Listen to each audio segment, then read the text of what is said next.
Hello. So, our topic for today is the physiology of the nose and paranasal sinuses. So, the nose has basically two functions, respiration and olfaction. So, these are the two functions about which we will be talking in some detail today. So, as we already know, the nose is not simply a passive conduit for the air. It participates in the process of respiration very actively. So, what are these roles that the nose plays in respiration? First of all, is heat exchange between the inspired air and the blood vessels underlying the mucosa of the nose. The second function is humidification of the inspired air. The third function is filtration and the immune function. And the fourth function is voice modulation. So, in short, the nose makes the inspired air more conducive and optimum for use by the lungs. So, heat exchange. Uh, the inspired air and the blood vessels underlying the nasal mucosa, they are not in direct physical contact with each other, but they are in thermal contact with each other. Now, supposing this is the mucosa of the nose, the inspired air goes from anterior to posterior. This is the posterior, and here you have the anterior. Whereas in the blood vessels, the blood flows from posterior to anterior, specifically in the sphenopalatine artery. So, this opposite movement of the air, inspired air, and the blood constitutes the uh, counterflow, countercurrent airflow mechanism. So, this the countercurrent airflow enhances the process of heat exchange between the inspired air and the blood. The consequence of this heat exchange is that the temperature in the post-nasal space after inspiration is around 31 degrees centigrade in the nasopharynx. Now coming on to the humidification function of the nose. The humidification of the inspired air is through water vapor which is lost from the nose. Now, apart from humidification of the inspired air, it has a very prominent role in maintenance of the body heat. Approximately 10% of the body heat is lost from the nose. So, as a consequence of this loss of water vapor from the nose, the inspired air, irrespective of what the humidity might be externally, in a desert area, it might be as low as 5%, 10%, 15%. But in the nasopharynx, it is 95% saturated. As expected, the saturation of the expired air is 100%. Now, mouth breathing in a lot of pathological and physiological conditions disrupts this equilibrium. So, where does the source of water for humidification come from?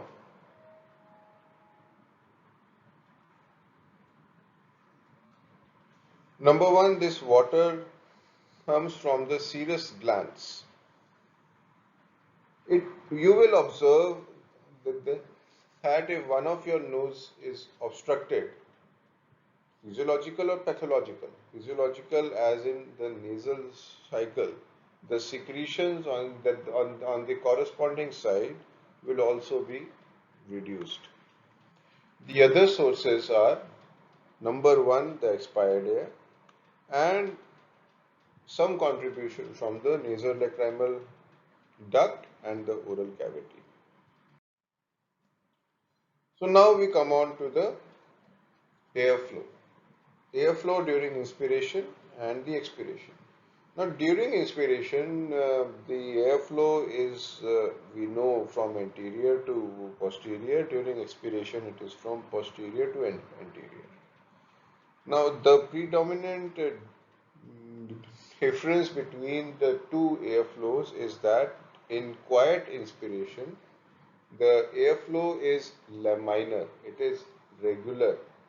The air currents, they do not mix around too much with each other.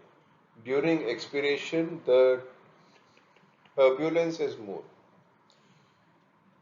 During inspiration, the uh, duration is somewhat less, around 4 seconds or so. Whereas during expiration, this is around 6 seconds approximately.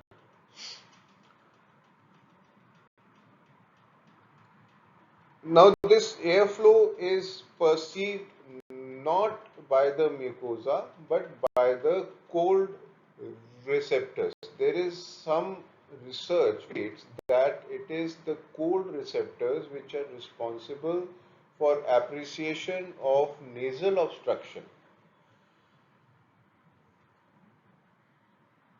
So, hence, it is important to understand this process of the airflow mechanism.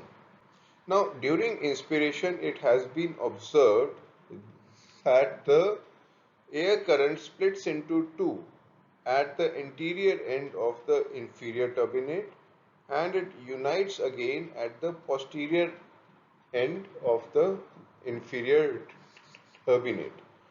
The airflow at the anterior valve region, about which we will be discussing in a while, is most important since it is the narrowest part of the nasal cavity.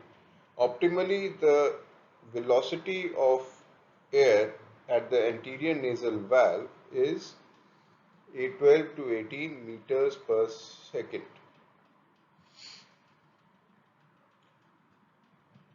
Now now we move on to the next slide. Now we come on to the nasal resistance. Nasal resistance is of critical importance in the respiration process. Now the nose has up to half of the total airway resistance.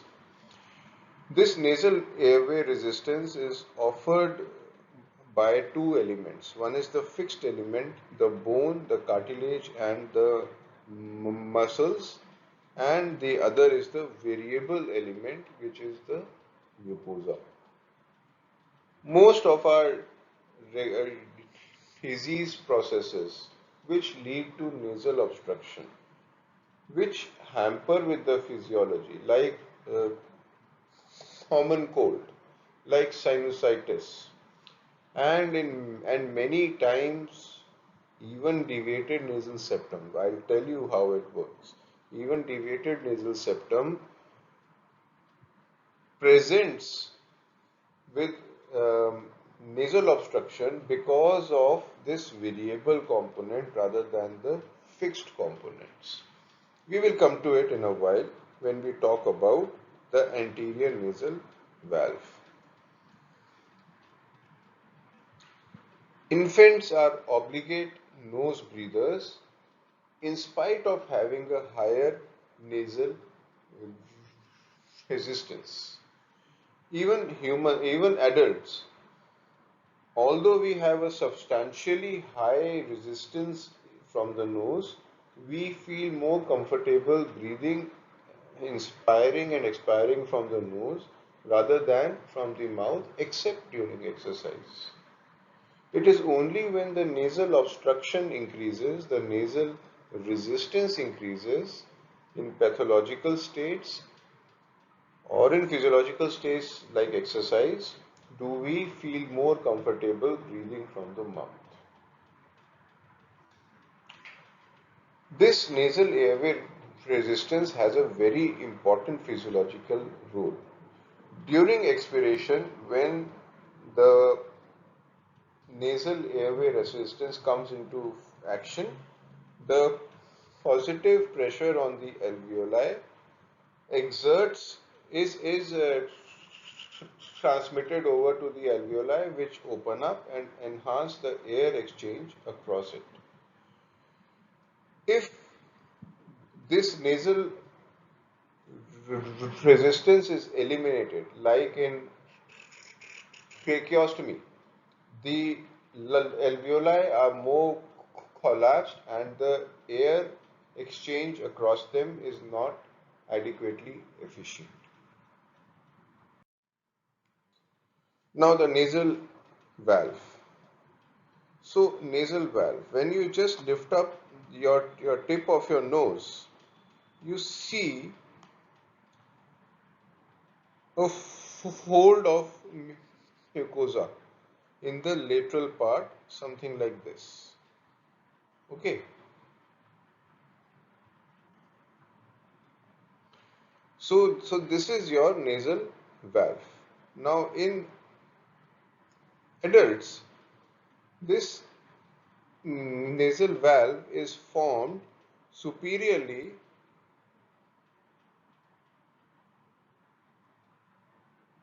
in this part by the upper lateral cartilage, the lower border of the upper lateral cartilage. Here you have the anterior end of the inferior turbinate and medially you have the nasal septum along with the mucosa overlying these structures. Now, mucosa is a variable component. Underlying cartilage is a fixed component. If there is even a slight deviation of the nasal cartilage in this region particularly, which is the narrowest region of the nose, the perception of nasal obstruction is substantially higher uh, in comparison to the degree of deviation. Hence, even slightest of deviations of the nasal septum in this region might require a septoplasty. Although when you examine the nasal septum, you might feel that this is not sufficient enough. This is too minor. But the patient is symptomatic. What do? Okay, you will initially give medical management, but if the obstruction persists, then it might be an indication for septoplasty.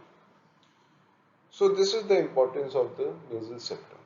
Now it is the dilator nares muscle which contracts during inspiration and during expiration and hence controls the width of this anterior nasal valve. Also during the Cottel's test, during examination of the nose, it is this nasal valve area which opens up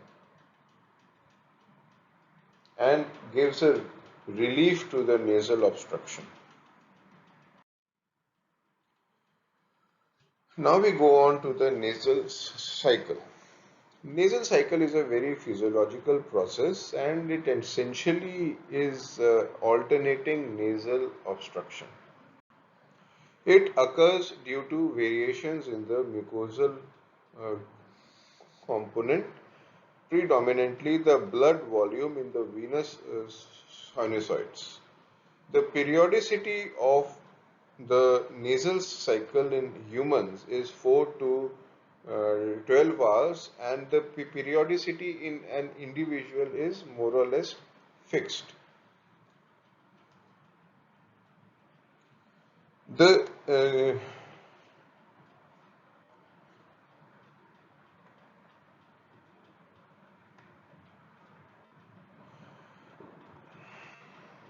The nasal secretions are also dependent on the nasal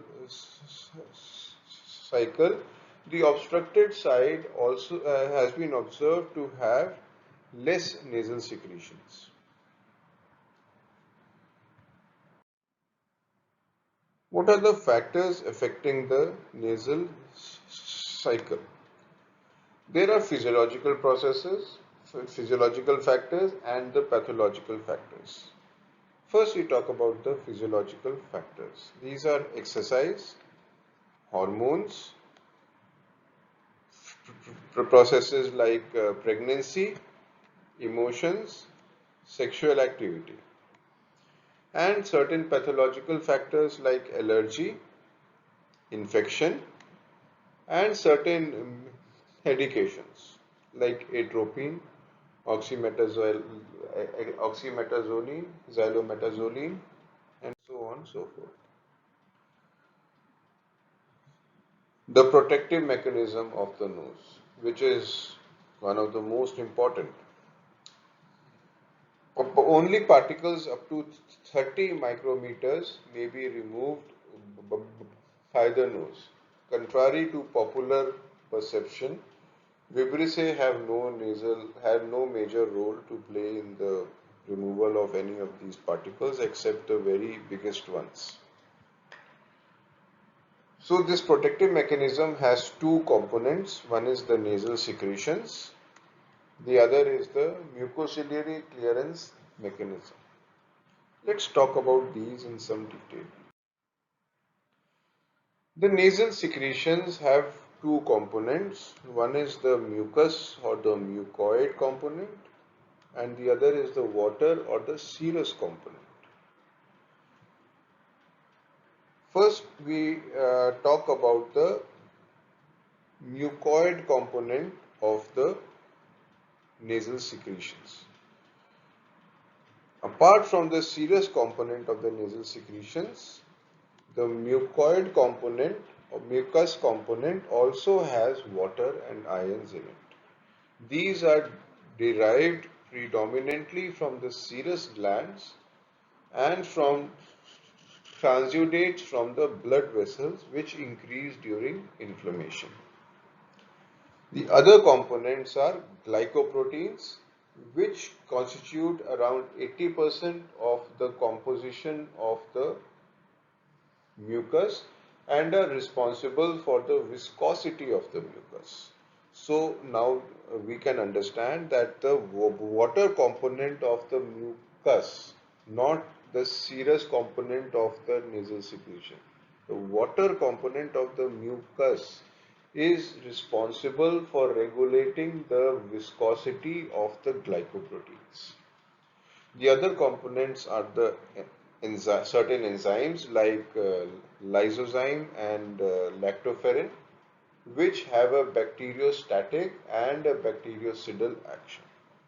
And then we have the immunoglobulins. The predominant one is IgA, which inactivates the surface antigens, which in turn, along with the mucus, are transported to the nasopharynx, from where they are swallowed and digested.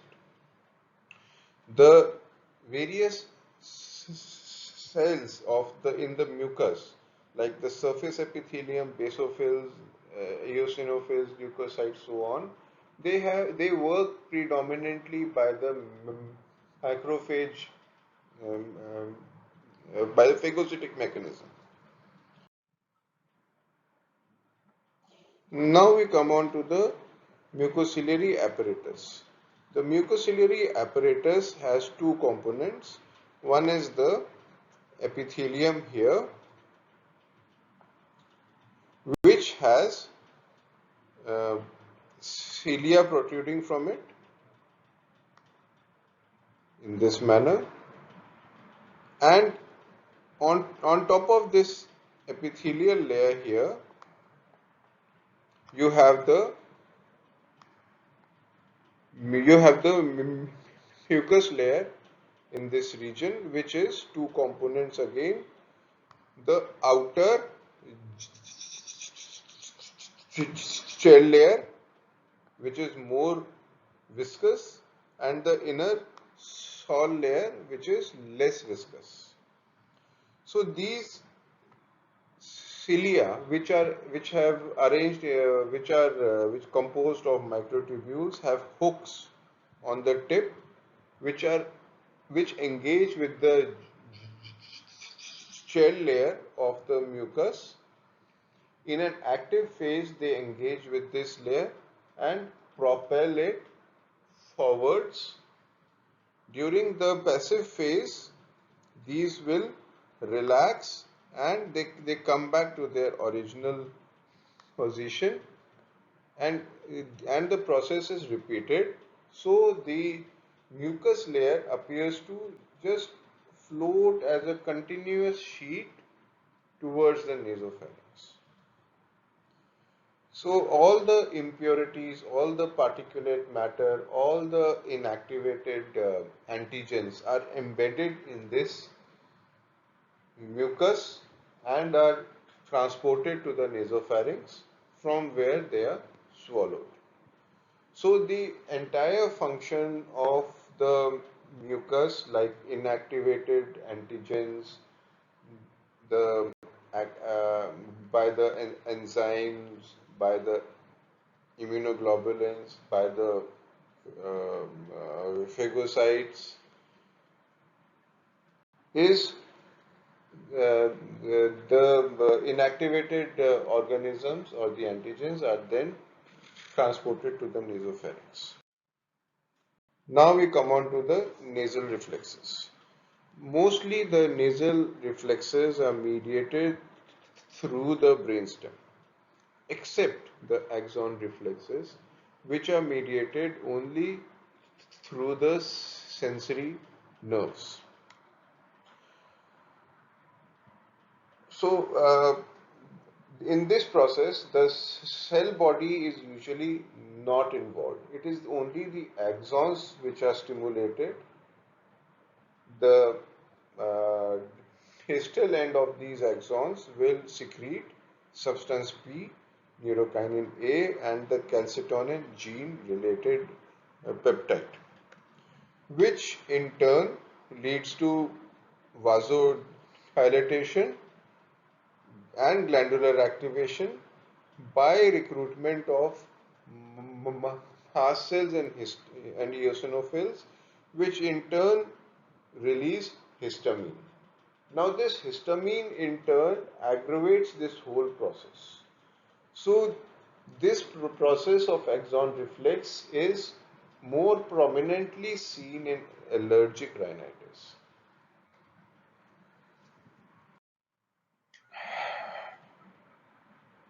Now there are various reflexes which are an outcome of stimulation of the nasal mucosa, like irritation, like temperature change, and like pain or touch in the nose.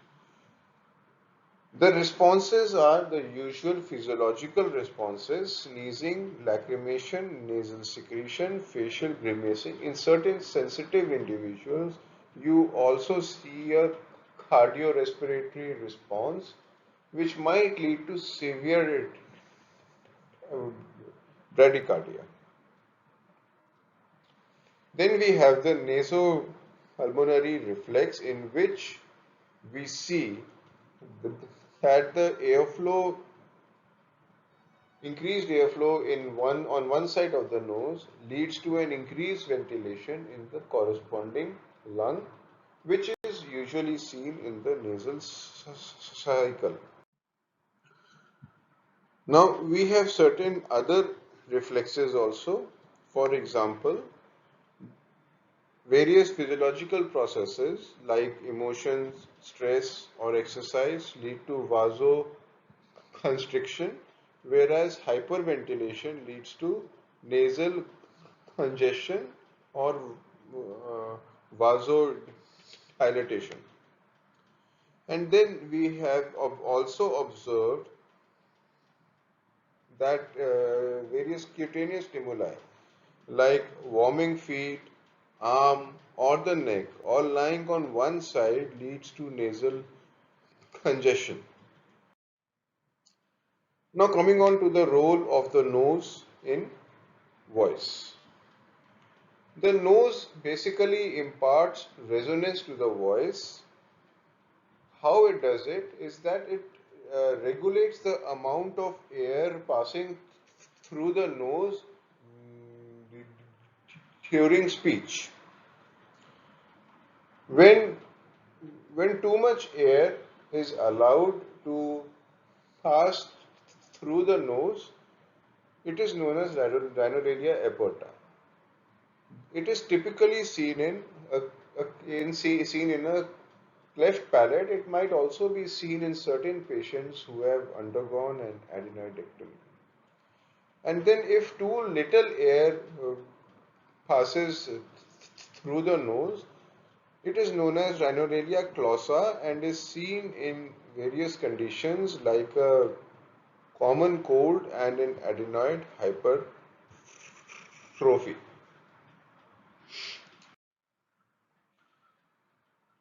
Now, olfaction. The olfactory epithelium in humans is very small compared to lower animals. It is only 200 to 400 cubic mm. The epithelium, the nerve endings are stimulated when the odors react with the lipid bilayer in the epithelium. It is observed that the threshold of perception of a smell means just presence or absence of a smell without appreciation of its characteristics, whether pleasant or unpleasant, is much lower than the threshold of identification of the characteristics of the smell. The adaptation and recovery of from the perception of smell is very fast. When a odor is presented to you, whether pleasant or unpleasant, you adapt to it very fast, and as a consequence, you stop appreciating its presence.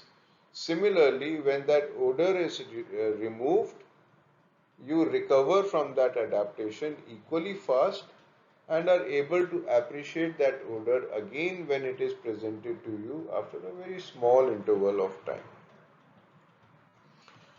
However pleasant an odor may be, if it is presented to you in very high concentrations, it ceases to be pleasant.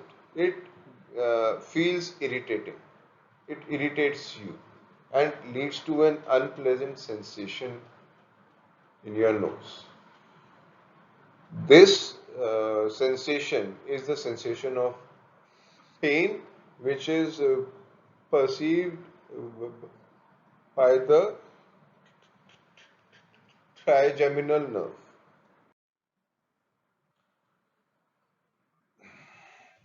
In humans, around 30 different odors may be perceived. Very few objective tests of smell exist. One of the most commonly used is the UPSIT, or the University of Pennsylvania Smell Identification Test. Process of eating, process of taste and olfaction are complementary to each other. The olfaction enhances your taste by enabling early recognition of the food type without you being anywhere in sight of that food.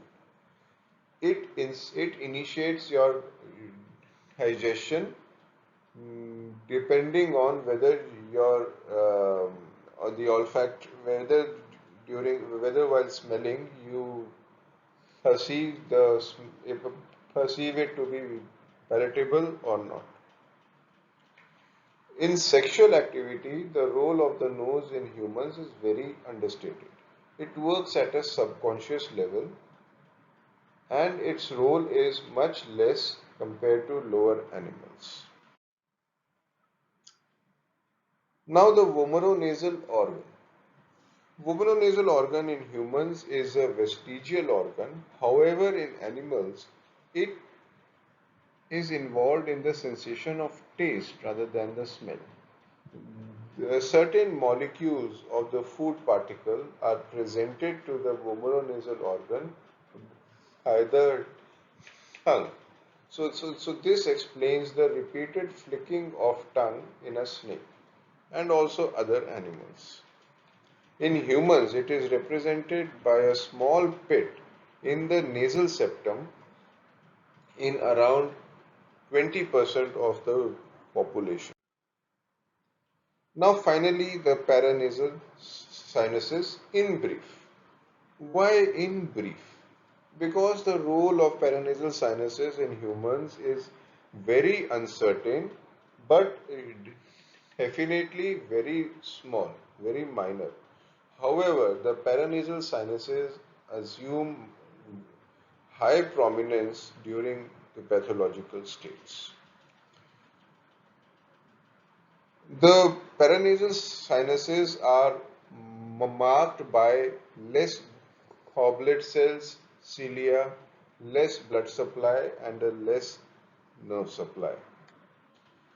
The drainage of the ostia of the secretions are towards the ostia. One thing I would like to mention here that although the goblet cells and the cilia in paranasal sinuses are less, towards the ostia the number of the ciliary cells increases significantly. So the drainage of the paranasal sinuses is always towards the ostium. In the maxillary antrum, it proceeds in a spiral fashion, progressing towards the ostium. Whereas in the frontal sinus and in the sphenoid sinus, it is in a downward direction towards the ostium.